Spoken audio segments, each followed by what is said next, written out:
INFJ's ability to destroy narcissists doesn't usually come from aggression or confrontation. Rather, it's a quiet dismantling, an unmasking, that occurs through the INFJ's psychological depth, emotional clarity, and moral conviction. At the heart of the INFJ's strength lies their profound insight into human behavior. Often called counselors or advocates, INFJs read people well.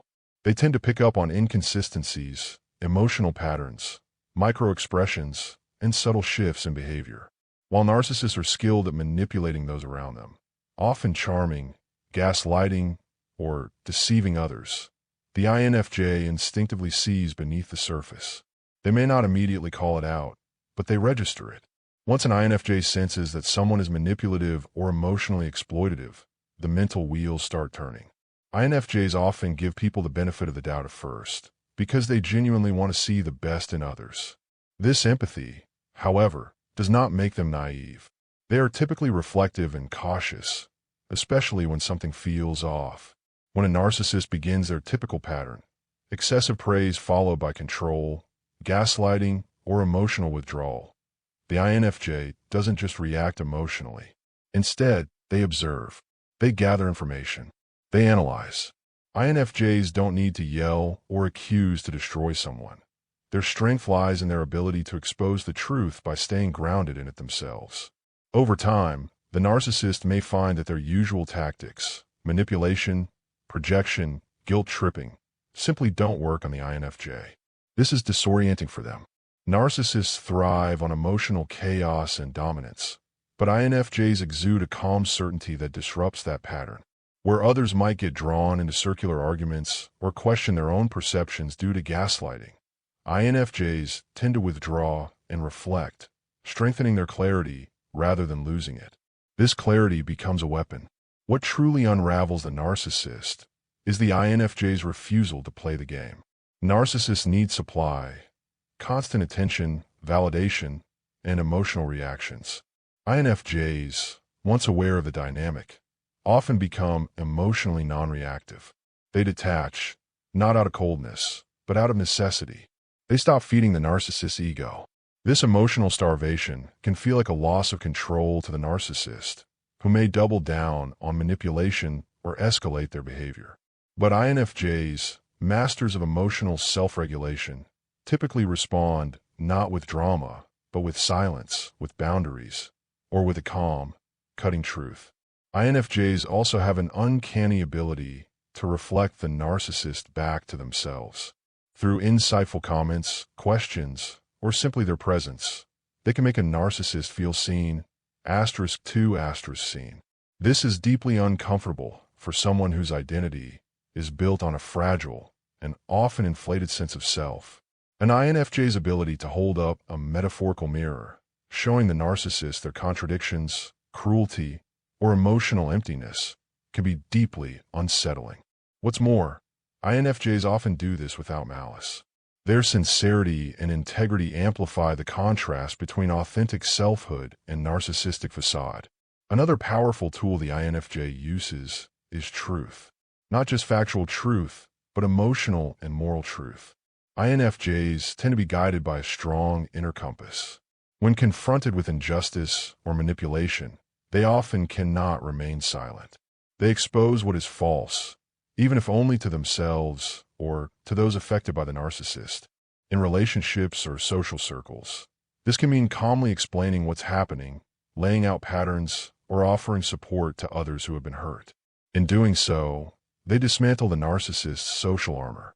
Narcissists often rely on a curated image, and INFJs, often respected for their authenticity, can quietly undermine that image with piercing observations and unshakable credibility. Importantly, the INFJ's destruction of the narcissist is not driven by vengeance. It is not about ego or punishment. INFJs often act from a place of protection for themselves and others. They simply will not tolerate emotional abuse once they recognize it for what it is. They withdraw their warmth, their energy, and their trust, often the very things that narcissists crave most. That absence creates a void the narcissist can't fill. Sometimes the most powerful act of defiance is walking away. INFJs often do this not in anger, but in quiet finality. Once they have seen the truth, they don't return. Their exit is not just physical, it is energetic. They cut emotional ties with a kind of spiritual resolve that is nearly impossible to undo. For narcissists, who thrive on having power over others, this disconnection is devastating. They are left with their own emptiness, confronted by someone who saw through them and chose self-respect over submission. INFJs don't destroy narcissists in the way a warrior defeats an enemy on a battlefield. They destroy the illusion that narcissists project and depend on. They reveal what is false by embodying what is real: empathy, depth, clarity, and integrity. In that sense, INFJs don't destroy the narcissist as much as they compel them to confront themselves, something far more painful than any external punishment. One of the most underestimated aspects of the INFJ personality is their long memory and their internal moral ledger. While they are unlikely to seek revenge in a traditional or dramatic sense, INFJs are deeply attuned to fairness, authenticity, and emotional balance. When they are hurt or manipulated by a narcissist, they don't forget. They may forgive in a spiritual or emotional sense, but they do not erase the lesson. Instead, they use it. INFJs internalize the dynamics of such interactions and become more adept at identifying similar behavior in others, often becoming fierce protectors, not just of themselves, but of others who are more vulnerable. In this way, INFJs evolve into the very thing narcissists fear most: someone who not only sees through them, but warns others. Narcissists often rely on secrecy, confusion, and subtle control to maintain their hold on people. INFJs, however, are truth seekers. They are naturally drawn to unearthing hidden motives, subconscious drives, and unspoken tensions. Their intuitive function, an eye, allows them to see the bigger picture and forecast behavioral patterns before they fully emerge. Over time, this allows the INFJ to recognize manipulation not by its obvious symptoms, but by its energetic undercurrents: tone, posture, slight hesitations, contradictions in a story. The narcissist, used to operating in shadows, finds this unnerving. They may initially underestimate the INFJ, mistaking empathy for weakness or kindness for pliability. But this is a grave miscalculation. The INFJ, in truth, is rarely truly fooled. Even if they allow the narcissist close, it's often because they are testing the boundaries of that person's behavior, trying to confirm a growing inner suspicion. Once that suspicion becomes a certainty, the INFJ's demeanor shifts, not toward outward confrontation, but toward quiet detachment. This shift is powerful. The emotional withdrawal of an INFJ is not like anyone else's. It is complete, almost surgical. It removes the narcissist's emotional access, leaving them confused, sometimes angry, and often scrambling to regain their footing. They may attempt to hoover the INFJ back in, through apologies, guilt, charm, or rage, but by that point, the INFJ has already seen behind the mask. And what is seen cannot be unseen. Another deeply damaging effect the INFJ has on narcissists is that they force them to confront a version of themselves they cannot control. Narcissists construct their identity based on external validation and superficial image. INFJs, by contrast, are rooted in internal truth and authenticity. This polarity acts like a mirror the narcissist cannot bear to look into for long. INFJs often evoke uncomfortable self-reflection in others, especially in those who live inauthentically. For the narcissist, whose entire personality is often a defense mechanism built to avoid shame or self-loathing, this is psychologically intolerable. The INFJ's very presence becomes a trigger, not because the INFJ attacks, but because they reflect. In situations where the narcissist has social power or influence, the INFJ may still destabilize them, albeit more subtly. They might become a trusted voice in the narcissist's circle, slowly raising awareness of the truth through quiet, thoughtful conversations.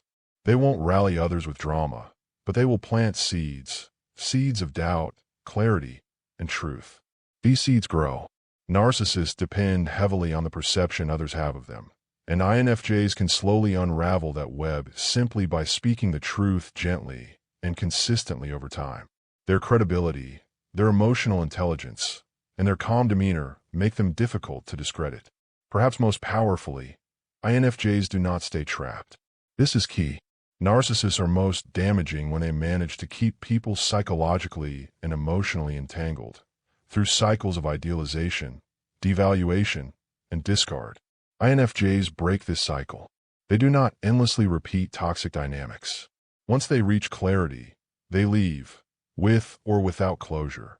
This ability to walk away, to burn the bridge internally, and move forward without fanfare, deeply wounds the narcissist's ego. Narcissists need to feel central, significant, irreplaceable.